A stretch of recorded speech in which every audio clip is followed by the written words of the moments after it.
I think it's just very sad and it's scary. I mean, that could have been my father or my son. Reaction from Nederland, the hometown of a Southeast Texan held hostage in Algeria.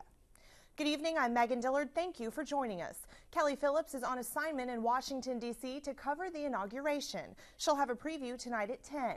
First, though, an update on the hostage crisis in Algeria, where a worker from Nederland is among the captives. Several hostages are free tonight, and there are reports nearly 100 have been released. The crisis began Wednesday when militants attacked a natural gas plant where the men work.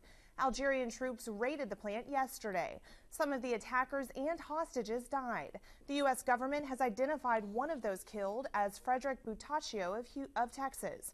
A hostage from Nederland is alive, according to relatives who spoke with KFDM News. We aren't releasing the man's name because his family says the State Department believes that might jeopardize his safety. A relative in Nederland told us they received a call from the State Department at about 7 this morning indicating he is alive and well. The family says it feels better but will not rest easy until he's home. The family says it's overwhelmed by the prayers and support from Southeast Texans. In their words, "We cannot tell you how much we appreciate the support. Our church, friends, everyone, it's been astronomical." And that support is evident in the small community where many people know the man held hostage and his family. KFDM reporter Justin Hinton traveled to Nederland to see how the community is reacting to the news. The banana cake balls. Bobbie Buss works hard, preparing cake balls at Something Sweet Bakery in Nederland. Decorating it for Mardi Gras. But her sweet treats aren't the only things on her mind. She and many others in the community are thinking about the Nederland man taken hostage in Algeria.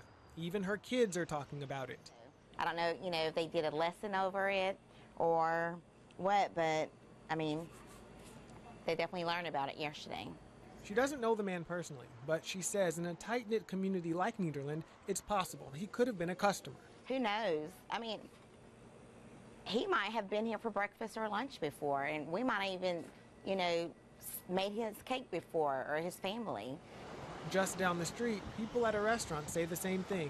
It's such a close-knit town, everybody, people. That's not supposed to happen here. Robert Ackerman says what happened to the man with mid-county ties makes him think about life a little differently. Makes you realize you got your family, you want to see them every day, you take that for granted. They can go away in an instant just by going to work. It's very scary, Concern expressed by people in a small community going about their daily lives, thinking of a hometown man halfway across the world. In Nederland, Justin Hinton, KFDM 6 News. A reminder, stay with KFDM and KFDM.com for the latest on the hostage crisis in Algeria, where a man from Nederland is among the captives.